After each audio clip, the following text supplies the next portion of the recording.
Welcome to the Sober and Happy podcast, where we talk about all things recovery related, how to navigate the challenges that we'll face along the way on our journey towards our best lives, and how we could go from living a life of simply just being sober to a life where we're both sober and happy. Today I want to tackle something that could feel pretty discouraging when you first get sober: the statistics. If you've ever looked up the odds of long-term sobriety, it's hard not to feel a little overwhelmed. The numbers aren't always in our favor. But here's the thing: statistics aren't the whole story. They're just numbers, not your destiny. In this episode, we're going to talk about beating the odds. We'll dig into why so many people struggle with staying sober, what types of mindsets make us feel like we're bound to fail, and most importantly, how you could shift your mindset and make choices that help you stay on the winning side of those odds. So buckle up. This is going to be a great episode.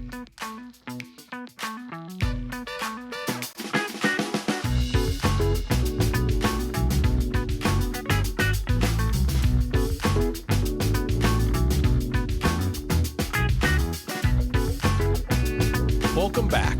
This is the 100th episode of the Sober and Happy podcast. When I decided to start the podcast and started researching it, I was instantly hit with all the negative statistics. 90% of podcasts don't get past episode 3. Of the 10% left, 90% of those will quit before they reach 20 episodes. I was in the world's top 1% of podcasts at episode 21. Now, I'm not saying this to brag. I didn't reach that top 1% because my content is the top 1%, although I strive for that. I reached that milestone simply because I did not quit. You might wonder what this has to do with sobriety, but it has everything to do with sobriety.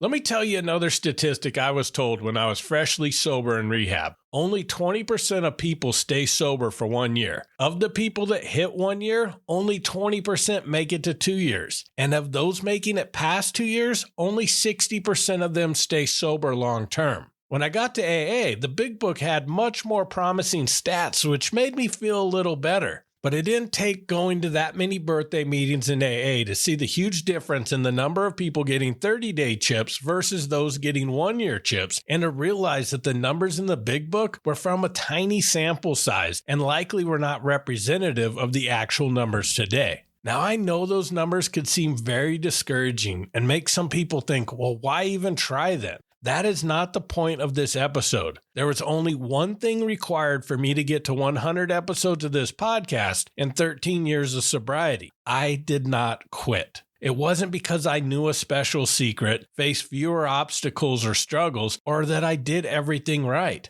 I just didn't quit. I saw the statistics, and rather than focus on the high percentage of the people who fail, I decided I will be in the small percentage of people who beat the odds. I would not let the negative narrative of failure control my destiny. I decided I would find a way to be the exception to the rule. The truth is, statistics measure what has happened, not what will happen. They reflect past data and are not a predictor of your personal success in the future. If you look at the statistics and say, well, most people don't make it, so why should I? Or if you look at your past failures and say, I haven't been able to stay sober in the past, so why should I believe that I'll stay sober this time? You have already lost. You're focusing on the past, not on your present potential. Now let's discuss the most significant mindset that could set us up for failure, which is having a victim mentality. This is when we start believing that things happen to us rather than because of us. When we adopt this mindset, we give away our power. We start thinking, I'm doomed to relapse, or I can't stay sober because the odds are against me. But here's the truth. Recovery isn't something that happens to you. It's something that you create. Yes, the road could be challenging, but you're the one behind the wheel. You're not a passenger.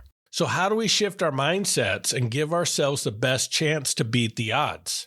First, let's reframe those statistics. Instead of thinking most people don't make it, start thinking some people do and focus on that. You have to ask yourself, why can't you be one of those people? What makes you different from the people who've succeeded? Nothing, except maybe your belief in your ability to do it. One powerful way to change your mindset is to focus on what you can control. There are plenty of things in life we can't control, but you can control how you react to those things. You get to decide whether or not to pick up that first drink. You get to decide whether to reach out to your support network or isolate yourself when you're feeling weak. Another important mindset shift is adopting a growth mindset. This is the belief that you could grow and improve over time, no matter where you're starting from. With the growth mindset, mistakes aren't failures, they're learning opportunities. Each challenge you face is a chance to become stronger, to learn more about yourself, and to find new ways to stay sober.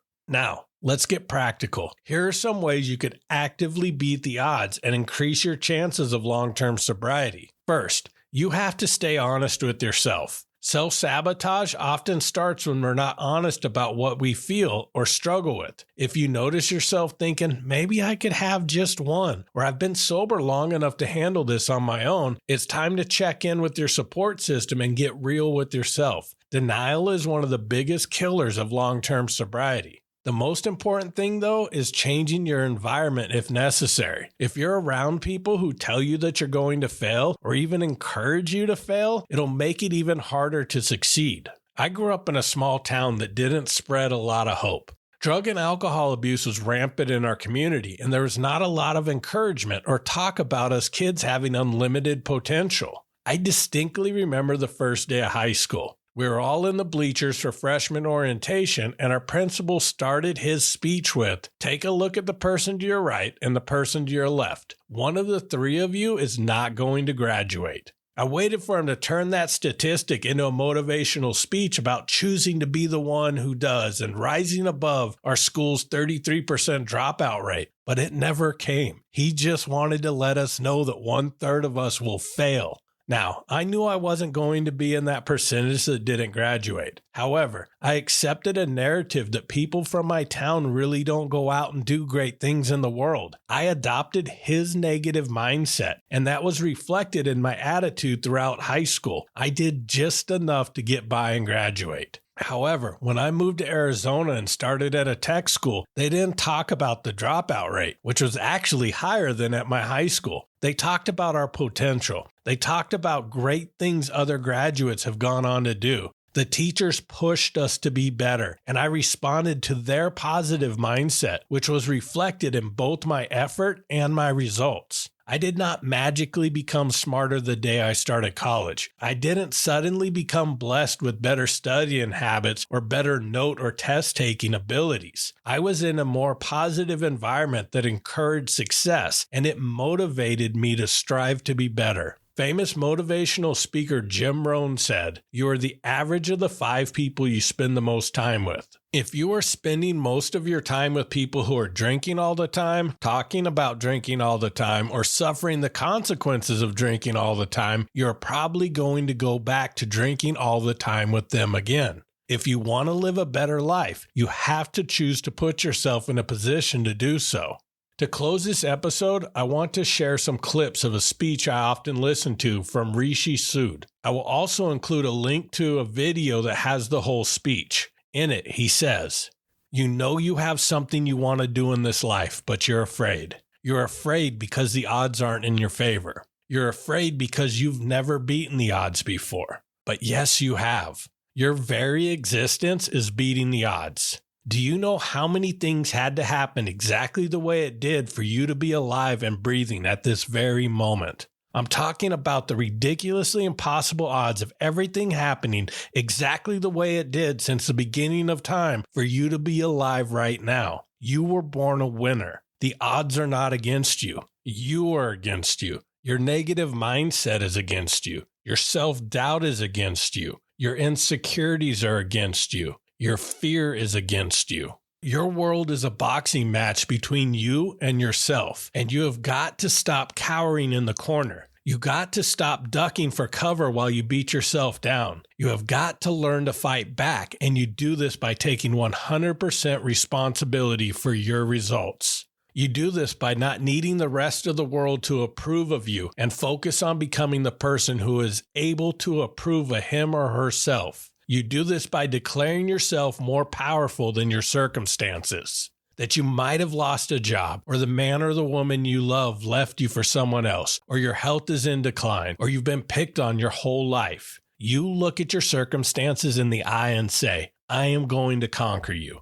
I am going to destroy you. I am going to rise up and prosper regardless of the situation I find myself in. And when you cultivate this conviction within you, something magical begins to happen. You stop leaning on the ropes for dear life. You start becoming agile and start dodging what life throws your way. You begin to stop living your days on the defensive and start taking risks. You begin to show yourself who you truly are. Because who you truly are is the person that you need to become.